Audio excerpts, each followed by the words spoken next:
ذی الحجہ 317 ہجری کو بحرین کے حاکم ابو طاہر سلیمی قرامتی نے مکہ معظمہ پر قبضہ کر لیا۔ خوف ہراس کا یہ عالم تھا کہ اس سال کو حج بیت اللہ نہ ہو سکا، کوئی بھی شخص عرفات نہ جا سکا۔ ان للہ و انا الیہ راجعون۔ یہ اسلام میں پہلا موقع تھا کہ حج بیت اللہ موقوف ہو گیا۔ اسی ابو طاہر قرمتی نے حجر اسود کو بیت اللہ سے نکالا اور اپنے ساتھ بحرین لے گیا۔ پھر بنو عباس کے خلیفہ مقتدر باللہ نے ابو طاہر کے ساتھ فیصلہ کیا اور 30,000 دینار دے کر تب حجر اسود خانہ کعبہ کو واپس کیا گیا۔ یہ واپسی 39 ہجری کو ہوئی، گویا کہ 22 سال تک خانہ کعبہ حجر اسود سے خالی رہا۔ جب فیصلہ ہوا کہ حجر اسود کو واپس کیا جائے گا تو اس سلسلے میں خلیفہ وقت نے ایک بڑے عالم محدث عبداللہ کو حجر اسود کی وصولی کے لیے ایک وفد کے ساتھ بحرین بھجوایا۔ یہ واقعہ علامہ سیوطی کی روایت سے اس طرح نقل کیا گیا ہے کہ جب شیخ عبداللہ بحرین پہنچ گئے تو بحرین کے حاکم نے ایک تقریب کا اہتمام کیا جس میں حجر اسود کو ان کے حوالے کیا جائے گا، تو ان کے لیے پتھر خوشبودار خوبصورت غلاف میں سے نکالا گیا کہ یہ حجر اسود ہے، اسے لے جائے۔ محدث عبداللہ نے فرمایا کہ نہیں، بلکہ حجر اسود میں 2 نشانیاں ہیں، اگر اس میں یہ نشانیاں پائی جائی تو یہ حجر اسود ہوگا ورنہ نہیں۔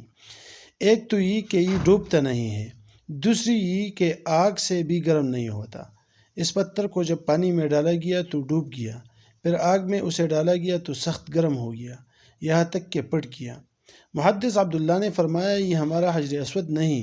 پھر دوسرا پتھر لایا گیا، اس کے ساتھ بھی یہی عمل ہوا اور وہ پانی میں ڈوب گیا اور آگ پر گرم ہو گیا۔ فرمایا کہ ہم اصل حجر اسود لیں گے۔ پھر اصل حجر اسود لایا گیا اور آگ میں ڈالا گیا تو ٹھنڈا نکلا، پھر پانی میں ڈالا گیا تو وہ پھول کی طرح پانی کے اوپر تیرنے لگا۔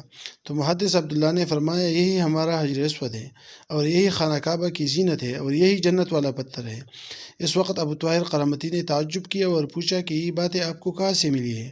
تو محدث عبداللہ نے فرمایا یہ باتیں ہمیں جناب رسول اللہ صلی اللہ علیہ وسلم سے ملی ہے کہ حجر اسود پانی میں ڈوبے گا نہیں اور آگ سے گرم نہیں ہوگا۔ ابو طاہر نے کہا کہ یہ دین روایت سے بڑا مضبوط ہے۔ جب حجر اسود مسلمانوں کو مل گیا تو اسے ایک کمزور اونٹنی کے اوپر لادا گیا جس نے تیز رفتاری کے ساتھ اسے خانہ کعبہ پہنچایا۔ اس اونٹنی میں زبردست قوت آ گئی، اس لیے کہ حجر اسود اپنے مرکز بیت اللہ کی طرف جا رہا تھا، لیکن جب اسے خانہ کعبہ سے نکالا گیا تھا اور بحرین لے جایا جا رہے تھے تو جس اونٹ پر لادا جاتا وہ مر جاتا، حتیٰ کہ بحرین پہنچنے تک 40 اونٹ اس کے نیچے مر گئے۔